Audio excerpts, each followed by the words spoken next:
நாளெல்லாம் பூஜை நினைவெல்லாம் சபரிமலை காணும் கன்னி சாமிகள் எல்லாம் ஐயப்ப ரூபம் சொல்லுவதெல்லாம் சரணம் கேட்பதெல்லாம் உன் புகழ்தான் என்று ஆன்மீக இன்பத்தில் மூழ்கித் திளைத்தோ.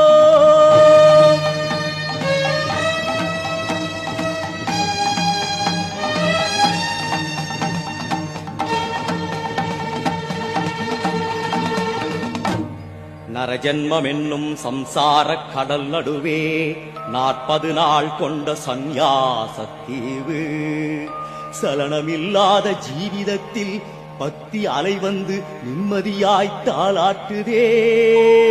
தள்ளாத வயதுகளும் அறியாத சிறு குழந்தைகளும் கருவண்ணாடையும் துளசி மணிமாலையும் ஆனந்தமாய் சூடிக்கொள்ளுதே பக்தி பிடிவாதத்திலே.